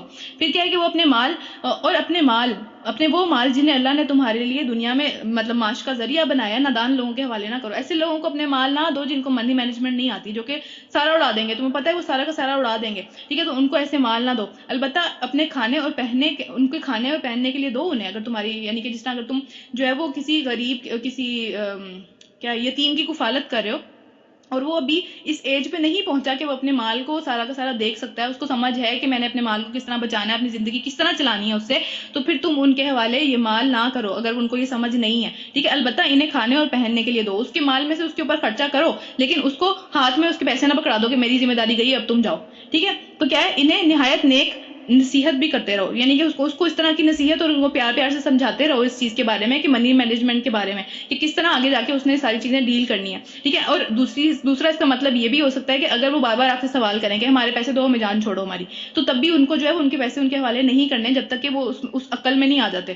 کہ وہ اپنی چیزوں کو واقعی سنبھال سکیں، ٹھیک ہے، پھر انہیں نیک ہدایت کرتے رہو، انہیں پیار سے سمجھاتے رہو، ٹھیک ہے، پھر اس کے بعد کیا ہے، اور یتیموں کی آزمائش کرتے رہو، یعنی ان کو دیکھتے رہو، ان کو بڑی کڑی نظر سے ان کو چیک کرتے رہو کہ یہ بڑا ہو گیا، یہ اس قابل ہو گیا کہ اپنا مال سنبھال سکتا ہے، کیونکہ جو آپ کی امانت ہے وہ جتنی جلدی واپس چلی جائے اتنا بہتر ہے، ٹھیک ہے، تو کیا ہے کہ یتیموں کی آزمائش کرتے رہا کرو کہ وہ سمجھدار ہوا یا نہیں، یہاں تک کہ وہ نکاح کے قابل عمر کو پہنچ جائے، یعنی کہ وہ بالغ ہو جائے، ایک تو یہ کہ وہ بالغ ہو اور دوسرا یہ کہ اس میں اتنی عقل ہو کہ وہ چیزوں کو ڈیل کر سکیں، تو پھر تم ان کے اندر یہ اہلیت پاؤ کہ ہاں اب ان کے مال ان کے حوالے کیے جا سکتے ہیں تو ان کے حوالے کر دو، ٹھیک ہے، ایسا کبھی نہ کرنا کہ حد سے مطلب ایسا نہ ہو کہ تم یہ کرو کہ اچھا یہ بڑا ہو رہا ہے اب جلدی جلدی اس کا سارا مال کھا دو کہ کچھ واپس نہ کرنا پڑے، ٹھیک ہے، ایسا بھی نہیں کرنا، یہ غلط بات ہے، بہت زیادہ غلط بات ہے کہ اس خوف سے تم ان کے مال جلدی جلدی کھا جاؤ کہ وہ بڑے ہو کر اپنے حق کا مطالبہ کرنے لگیں گے، یعنی اس کا پورا حساب کتاب کرنا ہے کہ اتنا پیسے اس کے اوپر لگے تھے اور اتنے جو ہے وہ اس کے بچ گئے ہیں، وہ بچے ہوئے پیسے واپس کرنے ہیں، یہ نہیں کہنا سارا لگ گیا، ٹھیک ہے، اس کے بعد کیا یتیم کا جو سرپرست مالدار ہو، یعنی کہ جس کو اللہ تعالیٰ نے اتنا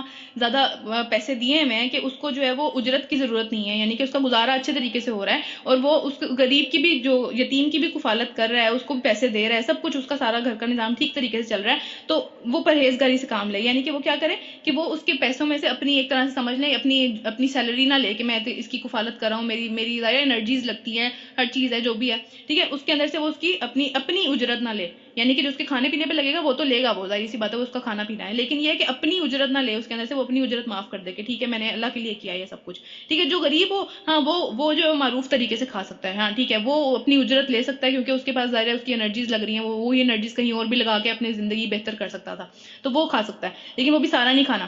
پھر جب ان کے مال ان کے حوالے کرنے لگو تو لوگوں کو اس پر گواہ بنا لو، کسی نہ کسی کو گواہ بنا لو، ہم نے پیچھے بھی پڑھا ہے یہ چیز کو کہ لکھنا چاہیے، ہر عمل کو لکھنا چاہیے، جہاں پہ بھی منی کی کوئی ٹرانزیکشن ہوتی ہے اس کو لکھنا چاہیے اور اس پہ گواہ ہونے چاہیے، تو یہاں پہ بھی وہی بات ہو رہی ہے، اور حساب لینے کے لیے اللہ کافی ہے، پھر جو زیادتی آگے پیچھے اوپر کوئی گواہی کو چھپائے ایسی باتیں کرے تو اللہ اس کے لیے کافی ہے۔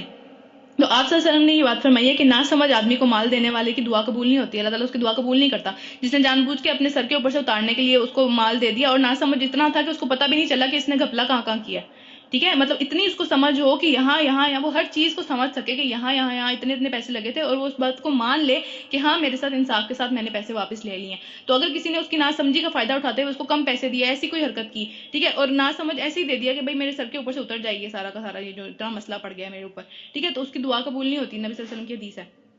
اس کے بعد کیا ہے، اب آگے جو ہے وراثت کا قانون آ رہا ہے، مردوں کے لیے اس مال میں حصہ ہے جو ماں باپ اور قریبی رشتہ داروں نے چھوڑا ہو، ٹھیک ہے، ماں باپ اور قریبی رشتہ دار کون ہوتے ہیں، ماں باپ ہوتے ہیں، اس کے علاوہ شوہر کے ترکے میں حصہ ہوتا ہے، اس کے علاوہ بھائیوں کے ترکے میں حصہ ہوتا ہے، بہنوں کے ترکے میں حصہ ہوتا ہے، اس طرح سب اولاد کے ترکے میں حصہ ہوتا ہے، قریبی سارے رشتہ داروں کے ترکوں میں حصہ ہوتا ہے، ٹھیک ہے، اللہ تعالیٰ نے وہ حصے سب کے لیے بنائے ہوئے ہیں۔ پھر کیا ہے کہ قریبی رشتہ داروں نے چھوڑا ہو، اور عورت کے لیے بھی اس مال میں حصہ ہے جو کہ ماں باپ اور قریبی رشتہ داروں نے چھوڑا ہو، یعنی عورت کے لیے بھی حقوق ہیں، ٹھیک ہے، اس سے پہلے کیا تھا، عورتوں کو بھی وراثت سمجھا جاتا تھا، یعنی عورتیں بھی جو ہے نا وہ چلی جاتی تھی، تقسیم ہو جاتی تھی بیٹوں کے درمیان میں، جیسے کہ کوئی مال تقسیم ہوتا ہے، ٹھیک ہے، عورت کی کوئی حیثیت نہیں تھی، تو اللہ تعالیٰ نے کہا کہ عورت کے لیے بھی حقوق ہیں، تو عورت کے حقوق ماننے نہیں ہے، خواہ تھوڑا ہو یا بہت، یعنی کہ چاہے تھوڑا سا بھی ہے نا اس کا حق، چند ہزار روپے ہے، آپ کہو کہ وہ کیا کرے گی، وہ تو اپنے گھر میں بیٹھی ہوئی ہے، اس کے تو شادی پہ ہی اتنے پیسے لگ گئے تھے، اس کے تو جو ہے نا وہ پڑھائی پہ ہی اتنے پیسے لگ گئے تھے، ہمیں کیا ضرورت ہے اب دینے کی، بس ہو گیا جتنا تھا، اب دینے کی ضرورت نہیں ہے، بھائیوں کا ہے یہ سب کچھ، یہ غلط چیزیں ہیں، ٹھیک ہے۔ تو اللہ تعالیٰ کہہ رہے ہیں خواہ تھوڑا ہو یا بہت، اس کا اس میں حصہ ہے، اور یہ حصے اللہ نے مقرر کیے ہیں، اس کو تم نہیں چینج کرو گے آگے پیچھے کہ بھئی اتنا ہے تو اتنا دینا چاہیے، اتنا ہے تو نہیں دینا چاہیے۔ اچھا، اس کے بعد کیا ہے کہ ورثہ جب تقسیم کے موقع پر کنبا کے مطلب جب آپ تقسیم کرنے لوگوں کو، خدا نہ خواستہ کسی کی ڈیتھ ہو گئی ہے اور جو ہے نا اب تقسیم کا موقع آ گیا، اس پہ جو لوگ جو کہ حقدار نہیں ہیں، اللہ تعالیٰ نے جن کو حق نہیں دیا ہوا، یعنی دور دور کے لوگ آ گئے ہیں، وہ بھی آئے ہوئے ہیں، اور کچھ جو ہے وہ غیر وارث جو کہ وارث نہیں ہے، یتیم ہے، مسکین ہے، کچھ لوگ کھڑے ہوئے دیکھ رہے ہیں کہ بھئی اچھا ہو سکتا ہے مجھے بھی کوئی چیز مل جائے، تو کیا ہے کہ اس مال میں سے ان کو بھی کچھ نہ کچھ دے دو، ٹھیک ہے، زیادہ نہیں، لیکن بس یہ کہ تھوڑا بہت ان کو بھی دے دو کہ ان کا دل میں جو امید ہے وہ صحیح رہے، اور یا پھر کیا ہے کہ اگر نہیں دے سکتے تو ان سے مناسب طریقے سے اچھی بات کرو، اچھے طریقے سے ان کو یہ ڈانٹو نہیں کہ ہاں بھئی یہاں سے دفع ہو جاؤ تم، کیا یہ جو بھی آج کل ہم لوگ لفظ استعمال کرتے ہیں، ٹھیک ہے، ان سے اچھی طریقے سے بات کرو، کیونکہ اچھی بات بھی ہمیں پتہ ہے آپ وسلم کی حدیث ہے صدقہ ہے، ٹھیک ہے، تو اچھی بات بھی صدقہ ہے، اچھے طریقے سے اس ٹائم اس سے بات کرو، اگر نہیں دینا تو اچھے طریقے سے بات کرو۔ پھر کیا ہے کہ لوگوں کو اس بات کا خیال رکھنا چاہیے، تقسیم کرنے والوں کو، جو تقسیم کر رہے ہیں مال کو، ان کو اس بات کا خیال رکھنا چاہیے کہ اگر وہ پیچھے اپنے کوئی بے بس اولاد چھوڑ کر مرتے، ٹھیک ہے، تو ان کو کتنا ڈر ہوتا نا کہ بھئی میری اولاد کو پتہ نہیں حق ملے گا نہیں ملے گا، لوگ کس طرح تقسیم کریں گے، تو ان کو اسی طرح سوچنا چاہیے کہ بھئی جو مرا ہے نا وہ بھی اسی ڈر اور خوف میں مرا ہے، تو اس لیے اچھے طریقے سے صحیح طریقے سے تقسیم کرنی چاہیے، اپنا نہیں حق نہیں کسی کا مارنا چاہیے، بس چاہیے کہ وہ خدا کا خوف کریں۔ پھر دوبارہ سے واتقوا اللہ، اللہ کا خوف ہر چیز میں، یہ لینے جو قریبی رشتہ داروں کے سارے معاملات ہیں، سب سے پہلی بات ہی میاں بیوی کی ہوئی ہے، اس کے بعد جتنے معاملات ہیں سارے کے سارے، اس میں سب سے زیادہ ضروری چیز، آپ سیدھے تبھی رہو گے جب اللہ کا خوف ہوگا، ورنہ نہیں آپ سیدھے رہو گے کبھی بھی، ٹھیک ہے۔ بس چاہیے کہ وہ اللہ کا خوف کریں اور سیدھی اچھی صحیح بات کریں، ٹھیک ہے، یہ نہ ہو کہ بھئی کسی بھی بات کو چھپا جائیں، کسی نے کوئی وصیت کیا اس کو چھپا دیں، یہ غلط طریقے ہیں۔ پھر کیا ہے کہ جو لوگ ظلم کے ساتھ یتیموں کا مال کھاتے ہیں وہ در حقیقت کیا کر رہے ہیں کہ اپنے ہی پیٹ میں آگ بھر رہے ہیں، ان کے پیٹ وہ جو کھا رہے ہیں نا وہ آگ کھا رہے ہیں بیسیکلی، اور کیا ہے کہ وہ ضرور جہنم کی بھڑکتی ہوئی آگ میں جھونکے جائیں گے، وہ جائیں گے وہاں پہ، ان کا یہ ٹھکانہ ہے، ٹھیک ہے۔ اس کے بعد کیا ہے، اچھا جو یتیموں کا مال کھانے کا مطلب ہے کہ کوئی جس طرح خدا نہ خواستہ باپ کی ڈیتھ ہو گئی ہے تو اب جو وارث بن گیا ہے وہ چاچو بن گئے ہیں یا کچھ اس طرح سے کچھ بن گئے ہیں، اور وہ کیا کر رہے ہیں، وہ جلدی کوشش کر رہے ہیں کہ سارا مال جو ہے نا وہ کھا لیں اس سے پہلے کہ بچے بڑے ہوں، ٹھیک ہے۔ تو اس وقت جو ہے جو بیوی is a mother is a sister اس طرح سے جو ہے نا ہمیں ان کو بار بار نصیحت کرتے رہنا چاہیے کہ یہ چیزیں غلط ہیں، ہم سب جو ہے وہ آگ کھا رہے ہیں اس طرح سے، صحیح ہے۔ اور اس طرح بہت زیادہ پاکستان میں تو اس طرح کے کیسز میں ہوتا ہے کہ جو مدر ہوتی ہے وہی اپنے بیٹوں کی طرف ہو جاتی ہے، ٹھیک ہے، کہ بھائی نہیں جو بہو ہے اور اس کے بچوں کو تو دینا ہی کچھ نہیں ہے، بس بیٹے ہی کھا لیں باقی سب خیر ہے۔ تو یہ ہم خود بھی ہمارا اس کے اندر ایک رول ہے، ٹھیک ہے، جو تقسیم کر رہا ہے وہ تو چلو کر رہا ہے، لیکن اس کے پیچھے اس کو بھڑکانا، اس کو سمجھانا ہمارے بھی اختیار میں ہے، تو اپنی ذمہ داری کو احساس کرنا چاہیے اس ذمہ داری کا، ٹھیک ہے۔ پھر کیا ہے، اور تم اولاد کے بارے میں اللہ تمہیں نصیحت کرتا ہے، اب یہ حصے آ رہے ہیں کہ مرد کا حصہ 2 عورتوں کے برابر ہے۔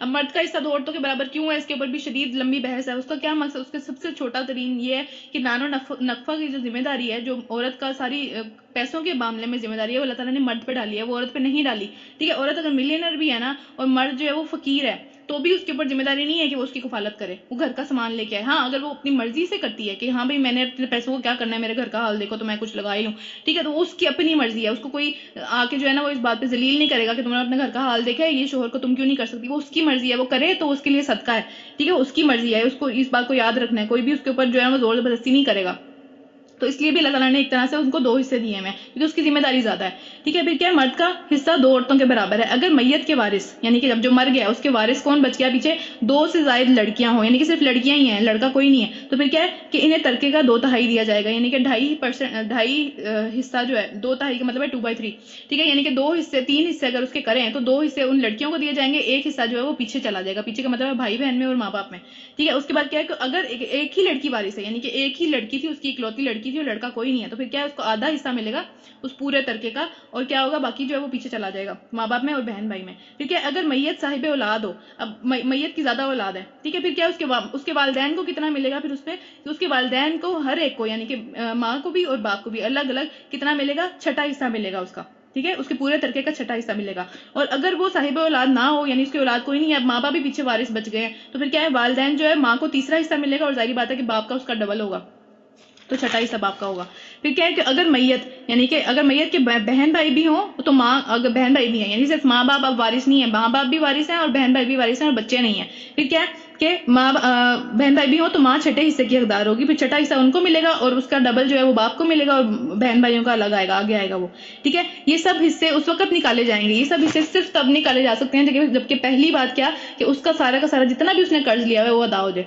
وہ اس کی ساری جتنے اس نے پیسے چھوڑے ہیں، جتنی اس نے چیزیں چھوڑی ہیں، جو بھی چھوڑا ہے، ٹھیک ہے، اس میں سے سب سے پہلے اس کا قرض ادا کرنا ہے، کیونکہ قرض جو ہے وہ قیامت والے دن بھی معاف نہیں ہوگا اگر وہ نہ ادا کیا گیا تو، ٹھیک ہے. پھر دوسرا کیا ہے، اس نے جو وصیت کی ہے، وصیت کی بات ہم نے پہلے بھی کی تھی، وصیت لکھنا بہت ضروری ہے، ٹھیک ہے. وصیت جو ہے وہ اس نے جو کی ہے وہ بھی پوری کرنی ہے. اس سے پہلے آپس میں تقسیم نہیں کر لینا، سب سے پہلے کیا کرنا ہے کہ اس کی جو ہے وہ قرض ادا کرنا ہے. دوسری بات یہ کہ اس کی وصیت پوری کرنی ہے. وصیت کس طرح سے پوری ہوگی کہ اب اللہ تعالیٰ نے ہمیں اختیار دیا ہے کہ وصیت آپ 1/3 یعنی کہ ایک حصہ اگر 3 حصوں میں ڈیوائڈ کروں نا میں اپنے سارے مال کو، تو اس کے ایک حصے کے بارے میں وصیت کر سکتی ہوں کہ یار یہ والا حصہ جو ہے نا وہ میں چاہتی ہوں کہ صدقہ جاریہ کے کسی کام میں جائے، میری اولاد یا میرے سارے گھر والے اس کو نہ لے لیں، ٹھیک ہے، وہ یہ کسی میرے اپنے کام آ جائے. تو 1/3 حصہ صرف ہم لوگ وصیت کر سکتے ہیں. اور وصیت کی بھی کچھ قانون ہے کہ وصیت جو ہے وہ کسی وارث کے حق میں نہیں ہو سکتی. جس کو اللہ تعالیٰ نے آلریڈی حق دے دیا ہے اس کو تو مل ہی جائے گا، پھر اگر آپ نے اس کے اوپر وصیت بھی کر دی تو ایک طرح سے ناانصافی ہو جائے گی باقی سب کے ساتھ، تو اس لیے ان کے حق میں وصیت نہیں ہو سکتی. اس کے بعد کیا ہے کہ وصیت 1/3 کی ہو سکتی ہے. اس کے بعد جو ہے نا وہ کسی ایسے بندے کے ساتھ. اور دوسری بات یہ کہ وصیت ہو سکتی ہے، لیکن یہ کہ جو وارث ہیں وہ غیر مسلم لوگ آپ کے وارث نہیں ہو سکتے. اگر آپ کے پیرنٹس غیر مسلم ہیں تو پھر وہ وارث نہیں ہو سکتے. اگر اولاد غیر مسلم ہے تو وہ وارث نہیں ہو سکتی، وصیت ہو سکتی ہے ان کے حق میں، ٹھیک ہے. اچھا، اس کے بعد کیا ہے کہ جبکہ جو وصیت میت نے کی ہو وہ پوری کر دی جائے اور قرض ادا کر دیا جائے، اس کے بعد تقسیم کرنی ہے. پھر کیا ہے، تم نہیں جانتے کہ تمہارے ماں باپ اور تمہاری اولاد میں سے کون فائدہ پہنچانے میں تمہارے قریب تر ہے، یعنی کون اس میں کتنا صدقہ کرے گا، یہ اللہ جانتا ہے، ٹھیک ہے. تو اللہ کون جو ہے وہ ان میں سے تمہارے نام پہ جو ہے وہ کوئی بھلائی کا کام کرے گا تمہاری مال میں سے، یہ اللہ جانتا ہے. اس لیے اللہ تعالیٰ نے یہ حصے مقرر کیے ہیں. اللہ تعالیٰ کو بہتر پتہ ہے کس طرح سے کرنا تھا. پھر کیا ہے، اور اللہ یقیناً سب حقیقتوں سے واقف ہے اور ساری مصلحتوں کا جاننے والا ہے. پیچھے پیچھے کیا ہوتا ہے کیا نہیں ہوتا، تو اس تقسیم پہ ہمیں راضی ہو جانا چاہیے. یہ تقسیم سب سے زیادہ فیئر ہے. پھر اس کے بعد کیا ہے، اور تمہاری بیویوں نے جو کچھ چھوڑا، اب بیوی مر گئی ہے، پھر کیا ہے کہ اب شوہر کی بات ہو رہی ہے اور اولاد نہیں ہے ابھی، اس صورت کی بات ہو رہی ہے کہ اولاد نہیں ہے، صرف شوہر ہی ہے. پھر کیا ہے کہ تمہاری بیویوں نے جو کچھ چھوڑا ہو اس کا آدھا تمہیں ملے گا، اور آدھا کہاں جائے گا، اس کے ماں باپ کے پاس جائے گا. پھر کیا ہے کہ اگر وہ بے اولاد ہوں، اگر اولاد ہونے کی صورت میں پھر کیا ہوگا کہ چوتھا حصہ تمہارے پاس آئے گا، پھر بچوں کا بھی حصہ ہوگا اس میں، اور پھر اس کے ماں باپ کا بھی حصہ ہوگا. جبکہ وصیت جو انہوں نے کی ہوئی ہو اور قرض جو وہ پورا کر دیا گیا ہو، یعنی یہ دونوں چیزیں ہر حال میں پہلے ہوں گی.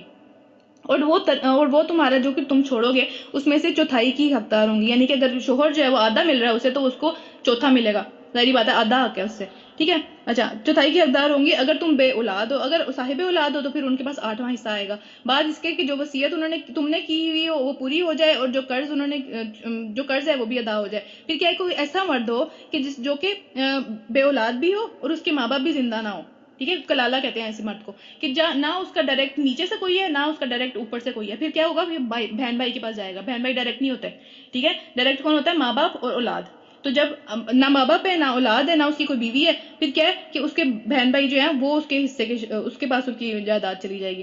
کیا ہوگا، بے اولاد ہوگا اور اس کے ماں باپ بھی زندہ نہ ہو مگر اس کا ایک بھائی یا ایک بہن موجود ہو، تو بہن اور بھائی ہر ایک کو چھٹا حصہ ملے گا، یعنی دونوں کو برابر حصہ ملے گا. اس میں لڑکا لڑکی والا سین نہیں ہوگا، دونوں کو برابر ملے گا. اور پھر کیا ہے کہ بھائی بہن ایک سے زیادہ ہوں، یعنی کہ ایک نہ ہو، زیادہ ہوں، تو پھر کیا ہوگا کہ سارے کے سارے مال کے اندر سے 1/3 میں وہ سب شریک ہوں گے، یعنی 1/3 ان سب کو ملے گا. پھر کیا ہے کہ جب کہ وصیت کر دی، وہی والی بات ہے، پھر وصیت پہلے پوری کرنی ہے اور قرض جو ہے وہ بھی پہلے ہی پورا کرنا ہے، اس کے بعد تقسیم کرنا ہے، جتنا بھی بچے گا اس کو تقسیم کر دینا ہے. پھر کیا ہے کہ بشرط یہ کہ نقصان نہ کیا گیا ہو، اور یہ حکم ہے اللہ تعالیٰ کی طرف سے، اور اللہ جو ہے وہ بڑا جاننے والا اور بڑا نرم ہے لوگوں کے لیے. یعنی نقصان کرنے کا مطلب یہ ہے کہ وصیت کوئی اس طرح کی گئی ہو کہ کسی کی ناانصافی ہو رہی ہے اس کے اندر، تو پھر آپ وصیت کو جو ہے نا وہ سارے مل کے جتنے بھی وارث ہیں اس کو چینج کر سکتے ہیں. لیکن یہ کہ ناانصافی کا مطلب کیا ہے کہ کسی کو جو ہے نا وہ کسی حقدار کو اس کا حق نہیں ملا، یا کچھ ایسی وصیت کی گئی ہے کہ بھئی اس کو آگ کر دو میری جائیداد میں سے، اس طرح کی وصیتیں ٹھیک نہیں ہیں، ٹھیک ہے. یہ والی وصیتوں سے کیا ہوگا، اس بندے کو خود نقصان ہوگا جو کہ آگے چلا گیا ہے اللہ تعالیٰ کے پاس. پھر کیا ہے کہ یہ اللہ کی مقرر کردہ حدیں ہیں، اور جو اللہ اور اس کے رسول کی اطاعت کرے گا اسے ایسے اللہ باغات میں داخل کرے گا جن کے نیچے نہریں بہتی ہوں گی، اور وہ ان باغوں میں ہمیشہ رہے گا، اور یہی سب سے بڑی کامیابی ہے. اور جو اللہ اور اس کے رسول کی نافرمانی کرے گا اور اس کی مقرر کردہ حدوں سے تجاوز کرے گا، یعنی کہ جو حدیں باندھ دی ہیں ان کے اوپر اپنی کوئی کام کرنا شروع کرے گا، تو اللہ اسے آگ میں داخل کرے گا جس میں وہ ہمیشہ ہمیشہ رہے گا، اور اس کے لیے رسوا کن سزا ہے. پھر تمہاری عورتوں میں سے جو زنا کا مرتکب، اب زنا کے بارے میں آ رہا ہے، ٹھیک ہے، کیا ہے کہ جو تمہاری عورتوں میں سے زنا کر بیٹھے، پھر ان کو کیا کرو، ان کے لیے 4 گواہ ہونے چاہیے جنہوں نے اس کو وہ حرکت کرتے ہوئے دیکھا ہے، ٹھیک ہے. ایسے نہیں کسی کے اوپر بھی الزام لگا دینا کہ یہ تو بد چلن ہے, اس نے تو یہ کیا ہوا, اس نے تو وہ کیا ہوا, کہ الزام لگانے والے کی بھی سورہ نور میں جا کے ہم پڑھیں گے کہ اس کے لیے بھی پھر یہ ہے کہ اس کو بھی کوڑے مارو جس نے ایسے الزام لگایا اور چار گواہ نہیں لے کے آ سکا, وہ اس کو سزا ہوگی پھر الٹی. ٹھیک ہے, تو اس لیے کسی کی بھی, ہر ایک کی عزت جو ہے نا وہ بڑی قیمتی ہے, اس کو اس طرح ہوا میں اڑانے کے لیے نہیں ہے وہ کہ کسی کے اوپر کوئی بھی الزام لگا دو آپ. ٹھیک ہے, تو جو بھی بدکاری کی مرتکب ہوں, یعنی کہ زنا کا بڑا مطلب ہے, اس میں بڑا مطلب کیا ہے کہ اس میں پھر ہر طرح کی چیز آتی ہے کہ ہم بڑے افیئرس کے بارے میں بھی ہم بڑے بات کرتے ہیں, بڑے آرام سے اس کے ساتھ افیئر ہے, جو اس طرح کی سب چیزیں یہ غلط چیزیں ہیں. ٹھیک ہے, تو اس کی اگر مرتکب ہو تو اس میں 4 گواہ ہونے چاہیے آپ کی بات کے لیے, اگر آپ سچے ہو. اگر آپ سچے نہیں ہو تو پھر اس کا یہ بھی سزا ہے کہ آپ کو کبھی بھی دنیا میں سچا نہ مانا جائے اگر آپ 4 گواہ نہیں لے کے آ سکتے. تو اگر 4 گواہ نہیں ہے تو اپنا منہ بند رکھنا چاہیے. پھر کیا ہے کہ اگر وہ 4 لوگ گواہی دے دیں تو ان کو کیا کرو کہ گھروں میں بند رکھو. یعنی اگر باہر جانے کی وجہ سے کوئی مصیبت آئی ہے اس طرح کی کہ باہر جا کے انہوں نے کوئی اس طرح کی حرکت کیا, تو پھر ان کو گھروں میں بند رکھو یہاں تک کہ انہیں موت آ جائے, یا پھر کیا کہ اللہ کوئی اور راستہ نکال دے. یعنی کہ یہاں تک جو ہے نا وہ اب زنا کے اوپر حد جو لگنی تھی وہ لگی نہیں ہوئی, یعنی اللہ تعالیٰ نے وہ حکم نہیں نازل کیا ہوا کہ زنا کے ساتھ کرنا کیا جس نے زنا کیا, تو اللہ تعالیٰ کہہ رہے یہاں یہاں تک کہ اللہ تعالیٰ کوئی اور راستہ نکال دے. تو آگے جا کے سورہ نور کے اندر وہ حکم آیا ہوا کہ کرنا کیا ہے وہ عورت کے ساتھ. ٹھیک ہے, اور تم میں سے جو 2 مرد اس کا اعتراف کریں, یعنی کہ اب مردوں نے اگر کر لیا تو پھر کیا ہوگا, انہیں تکلیف دو. انہیں کس طرح کی تکلیف دینی ہے یہ بھی آگے جا کے صحیح واضح ہے, جو زنا کے احکامات ہیں وہ آگے جا کے آئیں گے. تو ابھی یہ تھوڑا سا ویگ ہے, اس لیے تھوڑا سا ابھی ڈیٹیل نہیں ہے اس کے اندر. پھر کیا ہے, پھر اگر وہ توبہ کر لیں, یعنی اگر مرد اور عورت دونوں توبہ کر لیں تو پھر کیا اپنی اصلاح کر لیں, یعنی اپنے اس پہ واپس آ جائیں. پھر کیا کرو, انہیں چھوڑ دو. پھر انہیں بار بار تنگ نہیں کرو کہ تم نے تو ایسے کیا تھا, تم نے یہ کر چکے ہو, تم نے اپنی حرکتیں دیکھی ہیں, اب تم بڑا وہ ایسے بن گئے, یہ ہماری حرکتیں ہیں جو کہ ہم کرتے ہیں. ٹھیک ہے, یہ نہیں کرنا ہے, ان کو چھوڑ دو. پھر کیا ہے کہ اللہ بہت توبہ قبول فرمانے والا اور رحم فرمانے والا ہے. پھر کیا ہے, ہاں یہ جان لو کہ اللہ پر توبہ کی قبولیت کا حق انہی لوگوں کا ہے جو نادانی میں کوئی برا کام کر جاتے ہیں, یعنی کہ جن کو پتہ نہیں چلتا, یا جن کو پتہ نہیں تھا کہ یہ چیز کرنی چاہیے یا نہیں کرنی چاہیے, انہوں نے پہلے کر دی. یا پھر اس کے بعد کیا ہوا کہ اس ٹائم پہ ان کو جو ہے نا وہ انہوں نے اللہ تعالیٰ کی سمجھ لیں کہ نافرمانی کے چکر میں نہیں, یعنی کہ غرور میں آ کے نہیں کیا کہ میں تو کروں گا, اللہ تعالیٰ جو مرضی کر لیں, ایسے نہیں. ٹھیک ہے, انہوں نے اپنی طرف سے وہ کرنا نہیں چاہتے تھے, لیکن خیر ان کی سمجھ لیں کہ ارادہ بھی نہیں تھا, یا اس طرح کی سب چیزیں. ٹھیک ہے, ارادہ بھی کمزور ہو جاتا ہے کچھ دفعہ, لیکن غرور نہ ہو اس کے اندر. ٹھیک ہے, کہ میں نے تو کر کے دکھاؤں گا آج تو یہ کام. ٹھیک ہے, تو یہ اس طرح کی بات نہ ہو. تو وہ کیا کریں کہ وہ کوئی برا کام کر لیں, اس کے بعد جلد ہی توبہ کر لیتے ہیں. ایسے لوگوں کی توبہ اللہ قبول کرتا ہے, کہ فوراً سے رجوع کر لیتے ہیں, اللہ تعالیٰ غلطی ہو گئی ہے, یہ ہو گئی غلطی.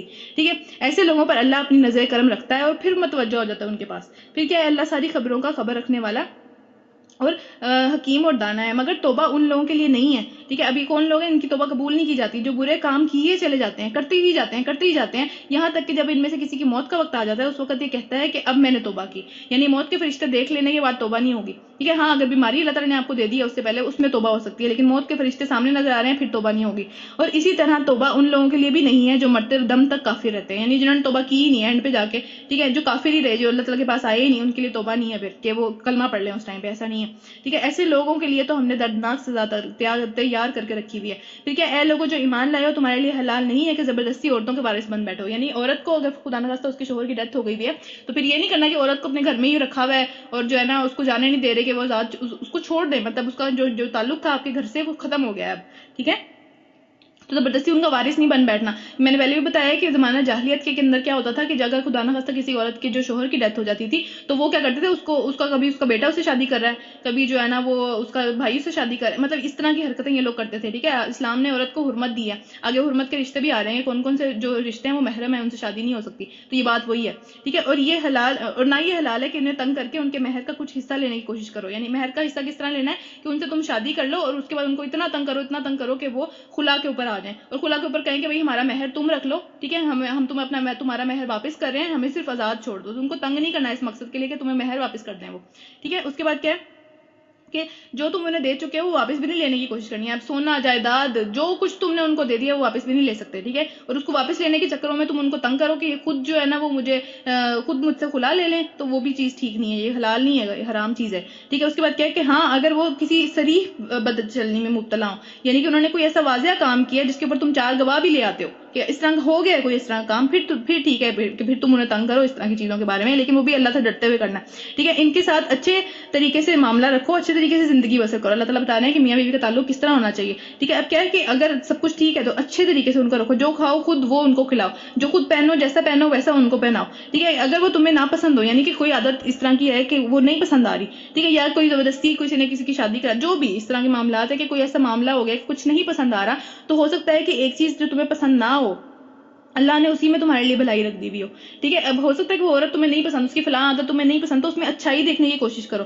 ٹھیک ہے, اچھائی دیکھو گے تو تمہیں وہ اچھائی مل بھی جائے گی, اور پھر کیا ہوگا کہ اللہ نے اسی میں تمہارے لیے بھلائی رکھی ہوئی ہوگی. کیونکہ بہت ساری چیزیں دنیا میں ایسی ہوتی ہیں جو ہمیں اچھی نہیں لگ رہی ہوتی, لیکن ایٹ دا اینڈ جا کے ہمیں پتہ چلتا ہے کہ اسی میں ہماری بہتری تھی. تو اللہ کہہ رہے ہیں بہتری دیکھنے کی کوشش کرو. اور اگر تم ایک بیوی کی جگہ دوسری بیوی لے آنے کا ارادہ کر ہی لو, یعنی کہ اگر ایسے معاملے پہ بات پہنچ گئی ہے کہ بس اب نہیں گزارا ہو رہا, تو اللہ نے وہاں پہ بھی ہمیں چھوٹ دی ہے کہ کیا, کہ ایک بیوی اگر تم نہیں اس کے ساتھ گزارا رہا, دوسری لے کے آنے کا ارادہ کر ہی لو, تو چاہے تم نے اس کو ڈھیروں ڈھیر مال کیوں نہ دیا ہو, سونے کی انگوٹیاں دی ہیں, ہیرے کی انگوٹیاں دی ہیں, جو بھی دیا اس کو آج تک, ٹھیک ہے, جائیداد اس کے نام کی ہے, جو بھی ہے اسے واپس نہیں لینا. ٹھیک ہے, کیوں اسے واپس نہیں لینا؟ کیونکہ تمہارا اس کے ساتھ ایک تعلق ہو چکا ہوا تھا. ٹھیک ہے, تم ایک دوسرے سے لطف اندوز ہو چکے ہوئے, اور تم سے پختہ عہد لے چکی ہوئی ہیں کہ تمہارے مال کے اندر تمہاری شریک ہے, وہ ہر چیز کے اندر. ٹھیک ہے, تو کیا ہے کہ کیا تم اسے بہتان لگا کر اور سری ظلم کر کے واپس لوگے؟ یہ غلط بات ہے. ٹھیک ہے, یہ بہت زیادہ بڑا ظلم ہے جو تم اس کے اوپر کر رہے ہو. ٹھیک ہے, تمہیں اچھے تعلقات, اچھے معاملات تھے تو تم نے اس کو دیا تھا نا. یہ تو کیا ہے کہ آخر تم اسے کس طرح لے لو گے جبکہ تم ایک دوسرے کے ساتھ لطف اندوز ہو چکے ہوئے, یعنی اچھے معاملات تھے, اچھے تعلقات تھے, اس وقت تم نے یہ اس کو دیا تھا. ٹھیک ہے, جن عورتوں سے تمہارے باپ نکاح کر چکے ہوں, یعنی کہ پیچھے جو ہم نے بھی پڑھا کہ عورتوں کے وارث نہ بن بیٹھو, یہاں پہ اس کی حرمت آ رہی ہے کہ, اور جن عورتوں سے تمہارے باپ نکاح کر چکے ہوں ان سے ہرگز نکاح نہ کرو.